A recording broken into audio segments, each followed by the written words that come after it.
It's Ryan with DSX Motorsports, and right now on day 3 of the vlog, on my way to go check on the little E36. Poor little thing through a belt. Jeanette and I went to go get some sushi the other day in Longmont, and kind of in a rush, and was just beating on that poor little guy, and the tensioner, just the pulley for the tensioner grenaded. So the belt's fine, which is good because the belt's a unique belt. It's got the Turner under drive pulley, so I have to get the stupid length. It's not like a normal length.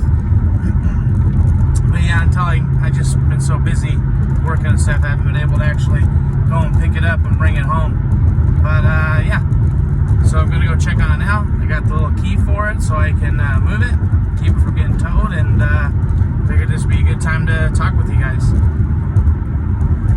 One of the things, the thing I've been thinking about today is mostly a conversation that Zach and Brian had, Brian Acton. I woke up today, you know, at normal time, same time people wake up, 2:30 in the morning or whatever, and had 83 missed messages for that group conversation with those two. And one of the things that they kind of were talking about were like tuning guidelines, kind of like for sequential transmissions, as far as if you want to do an ignition cut or a fuel cut or fuel and ignition cut, or you know, for the upshifts and for the downshifts and the things like that. And so there's a couple of Horsepower Academy videos. I think they kind of deal a little bit with tuning on, like not necessarily with strain gauges, but tuning on ignition cuts and fuel cuts and what works out a little bit better. But ultimately, like on your upshifts, you have to drop the torque, and on the downshifts, this is what I end up learning, which makes sense.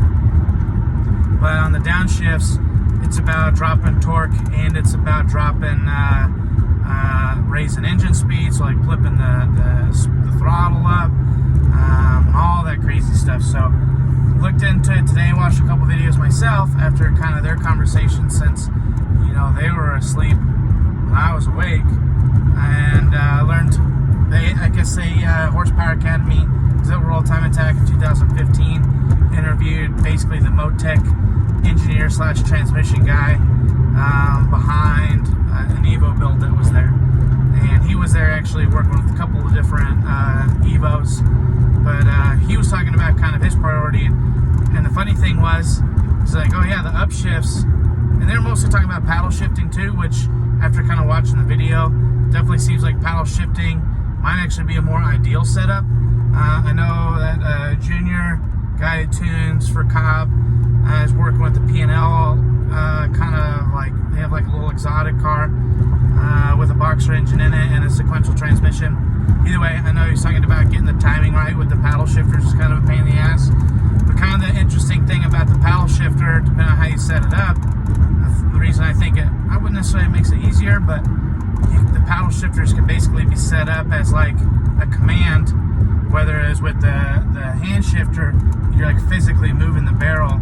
So having that set up with strain gauges adds, I wouldn't say more complexity, but it changes things a little bit. But either way, so he was talking about, they were interviewing him, and he's talking about paddle shifters, and kind of the fun thing was, it's just like, oh yeah, the upshifts, like that's not a big deal at all. You do an ignition cut, he's talking about how much time it takes. It's like usually, you know, with the paddle shift, you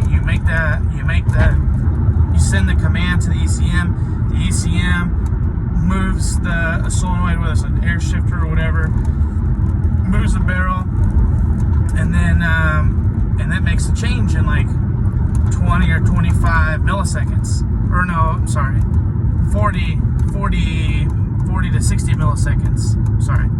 And so he's talking about is when you do, like, if the driver was going to do it himself, with just the clutch, or not the clutch, but like to let off the throttle and get back in the throttle again without having that ignition cut, saying with the shift lever is like, you might have shifts as slow as 250 milliseconds. And so it does help out. So it basically set that ignition cut up where they know the position or which gear it's in. You know, you have the minimum command length, say, for 40 milliseconds or 60 milliseconds, but all the way up to however long it needs to be. and up to say 250 milliseconds. And so, which is kind of interesting. Like the upshift isn't that bad, you know, and as soon as it sees that it's actually in the gear, you know, from the shift, then it can resume the torque load. Ultimately, the ECM is looking for that. It's just crazy I could just do it like that, just so fast.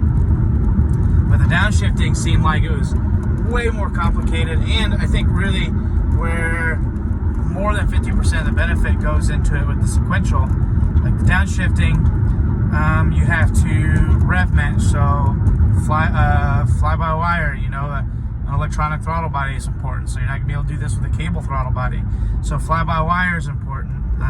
So throttle blipping, so they've got to know the gear ratios, they need to know the speeds, and all that stuff's super important, so we can estimate, okay, when I downshift into this gear ratio, the RPMs are going to jump up to this RPM, so it'll set it, you know, as soon as you make that command, or with the paddle shift anyway, you make that command for the downshift, then it, you know, pulls it out, it matches the RPM, it cuts the throttle, or cuts the the ignition timing. All that stuff is doing all that stuff like in milliseconds, and it's just crazy. But he's talking about, you know, if you have proper running, you know, ECM, like in this case a Motec, and you do a track where you've got, you know, 16 shifts, and you're able to shave, you know, from say a second and a half or less, probably less than that. What did he say? 200? Yeah, that's what it was. 250,000 or milliseconds. You know, you add that stuff up, and you're looking at almost a second and a half of time lost just to shifting.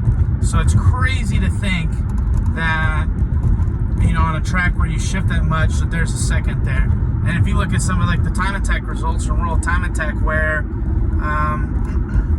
Barton Maurer ran like a 119 something, and then the next closest guy, I think, was the Hammerhead, the MCA car, was like 122. Like, if they're doing a bunch of shifts, which I don't think that they necessarily are, but maybe they are, you know, you're doing 15 or 16 shifts, and you're losing a second because of the way your sequential's tuned, which I'm pretty sure both those cars are sequential. Just crazy to think that, like, there's that much time, that little time between those two cars, and that much time can be made up just in a sequential. So that was pretty cool, pretty interesting to kind of hear it. You start thinking about that stuff. I talked to Zach a couple weeks ago about maybe looking at the sequential line, but for me personally, as much as I really want one, and I really do want one, and then maybe next year we can get one, but I mean, you really have to have an ECM that can run it. You really have to have all these things in place, and so for me, like the dry sump, like say dry sump and standalone from Haltech or whoever, those are going to be $10,000 or more. You know, you're looking at like your sequential is going to be more than that. So with all the mods I can maybe do in the winter, worth just the cost of sequential, and without a standalone, I'm not going to be able to really take advantage of it. The only good thing I could actually get out of the sequential is the fact that it reduces the chances of money shift. You still have to use the clutch. You still have to be aggressive with the hand shifter. So I'm not going to be able to use it with the paddle shifter or anything like that. But man, it was so crazy. Just thinking about it. Just thinking about those options was awesome. Only 39, getting rowdy, chasing down this little SL 500 or whatever this nonsense is in front of me. But yeah. So sequentials are nuts, and they're going to allow sequentials in time attack and the limited class or track modified, depending on whether you run with global time attack or with grid life. But I think that's pretty crazy, and kind of was upset a little bit about it. But Zach kind of brought up a good point. You got these Porsches, these Caymans with PDKs, and Volkswagens with DCT transmissions and stuff, and here we are with our little Subarus trying to keep up with basically modern technology.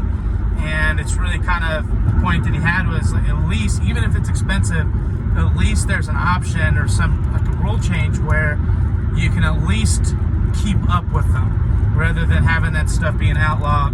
And it's just crazy. I mean, those cars are competing in even the street enthusiast classes, street mod classes. That's a pretty big advantage, you know. I mean, like I said, we're talking milliseconds add up to seconds on a big track. So super crazy talking about and looking at sequentials. Obviously, I'd like to have one, but just don't have really the fundage for it. But it would be, I mean, just crazy. It would just be awesome. I can just see such a huge advantage, whether it's saving time.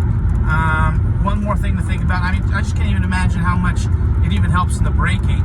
That was one of the things that that engineer was saying. Like, you can look at they'll put like a brake pressure sensor on the brake system. You can tell when that driver is heel towing. You see the brake pressure is actually kind of fluctuating because he's not able to keep the constant torque on it. So super cool. It's kind of like just stuff you don't even think about. Like, you're down there just ripping through the gears, or even if with the hand shifter just ripping through the gears, and you don't have to think about when you're downshifting rev matching, or when you're downshifting going from 5th to 2nd instead of 5th to 4th. You don't have to think about that stuff. So constant, I mean, really work on braking. I mean, that was one thing I kind of struggled with this year. We lost ABS for some reason that just really wasn't a priority, but had intermittent ABS failure started CODA for us this year, and it's not a big deal, but going from the power differences, I was just telling a guy, like at high plains, I run about 125, 128 miles an hour, and I got a brake zone for that. But then when we're at Road Atlanta, granted this was more power when I went there, we're slowing down from 147 miles an hour. And so with the power fluctuations I've had everything from as little as 260 horsepower this year to the wheels, all the way up to 400 to the wheels, and pretty much everywhere in between. And definitely wasn't a progression. It was low, high, medium, low, high, just kind of all over the place. Definitely messed with my braking. So it would be cool, like being able to kind of step into the braking. Like it was crazy at Mid-Ohio. I felt like my brakes in the rear, I don't know if it's the brakes or the tires, so the brakes in the rear came up just a skosh before the fronts.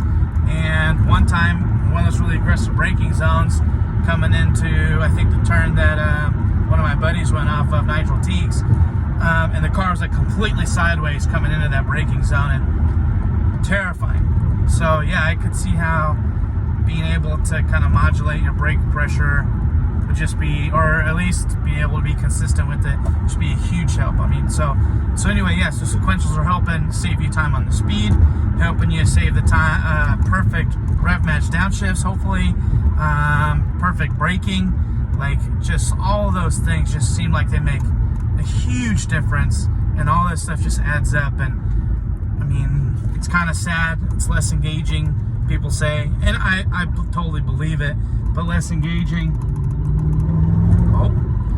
to have a sequential transmission instead of an H pattern transmission. But I mean, just the benefits, just you get to a point with a car where the benefits just way outweigh any consequences. I mean, I don't really drive the WRX in the street, and certainly by next year, by the end of next season, it's not likely that I'll be driving the WRX next year either. So definitely pretty crazy. I didn't even think I would talk this long about sequentials, but it's definitely something that not only is on my mind, but it's on a lot of drivers' minds right now. And so definitely pretty interesting, and kind of wish we had a tuner that was like really comfortable and really strong on sequential tuning, and that was local, that could give us like better answers locally. But definitely a lot of strong tuners out there in the world, in the country, that definitely know what they're doing. So either way, thanks for stopping by, and I swear I am wearing a different shirt and like a different hat every day. I know you probably don't believe me, but it is like super warm today, so maybe I won't even be in a sweatshirt tomorrow. But yeah, I'll see you guys tomorrow, and make sure you subscribe, hit that like button, tell your friends, tell your mom's friends, tell your dog.